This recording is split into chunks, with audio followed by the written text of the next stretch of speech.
Let's face it, guns are big, heavy, dangerous things to have on a movie set. And first and foremost, they're very expensive. But with a little bit of imagination and a fraction the budget, you can create some awesome weapons that'll rival anything that you see on the big screen. Let's stop talking about it. Let's go do it! Ah! For the sake of internet popularity, we're going to go with this. A blaster from Fortnite. Perfect. Now, obviously, if realism is a thing, you're not going to head to the Nerf section of your local Walmart. But if you have a little bit of creative license and perhaps some imagination, you can make one of these look incredibly intimidating. Now, the supplies for this build can be found in just about any department store. That's not the important part. The important part is your attention to detail. Okay, all said and done, our parts list for the Nerf blaster and the stuff to make it look awesome is about 36 bucks, okay? Now, $36 is going to get you a prop gun that will sell on camera visually, all right? If you want it to fire and do all that wonderful stuff, unfortunately, you're going to have to spend a little bit more money. However, there is a wonderful thing called post-production, where you can add muzzle flash, you can add sound effects, all kinds of stuff to sell the illusion. We'll go over all of those things in later videos, but right now I want to show you how to make this toy gun look like a real one. I don't know, do you want to do like a shake cut? All right, here we go, ready? Now I've got a bunch of ideas of how to make this thing cool, but I'm going to try one right now with aluminized tape. I want to add a metallic element to this without making it look too fake. So we're going to give this a try with the slide, and we're going to give this a try with the silencer.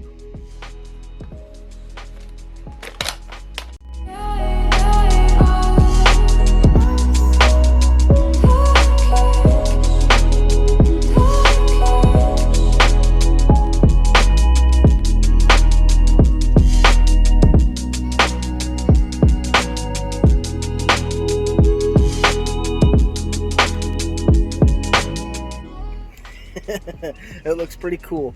Now we are going to mask this up and paint it. When you're doing something like this, there's many stages to it, and in the beginning stages it's going to look real kitschy, real crunchy, and it's going to kind of discourage you. But the proof is in the pudding when it comes to weathering these things. When you start to weather, that's when it really comes out. That's the last step. Let's get to putting our masking on.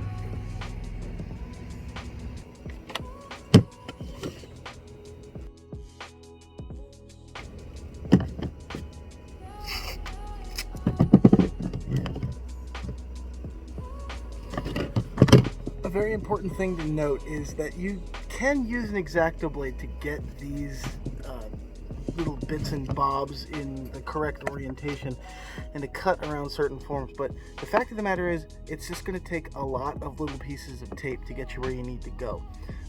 I am going to come in here with an X-Acto blade because there are just a few areas that I need to be X-Acto with. But overall, you want to just take your time with your masking and do it as cleanly as you possibly can. In the long run, when you start painting, you're going to thank yourself.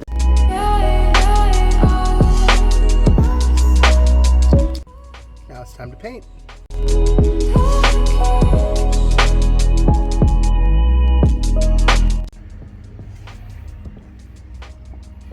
As you can see, total coverage is absolutely paramount.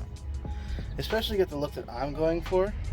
It needs to look equal parts futuristic and tactical in order to sell the effect.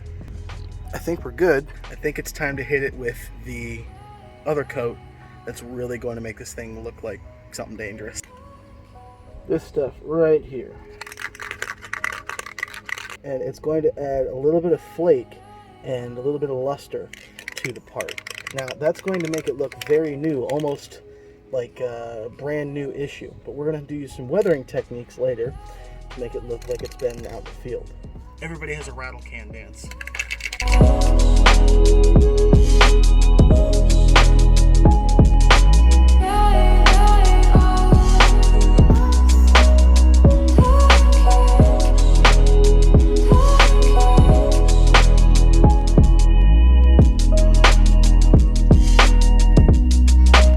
No. I heard you. Jason, you can still see little yellow flecks in there. And the color looks cool, but now the aluminum tape and the chroming looks stupid. Like, how are you going to fix that? I'll show you. Now, we currently have a prop that's brought to about 65% of where we want it to be. To get it to go the other 35 is going to take a few things. For me, nothing's going to beat paint markers, Sharpie markers, and some really nice thick coats of watered down acrylic paint. Let's get to it.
I take this and go in and add some highlights.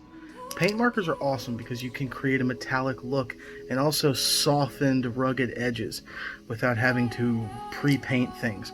A lot of times what you'll do is you'll paint down a primer and then the top coat, and then you'll take it off. I like to work fast, and paint markers definitely help me skip a couple steps and still get an amazing result. Check it out.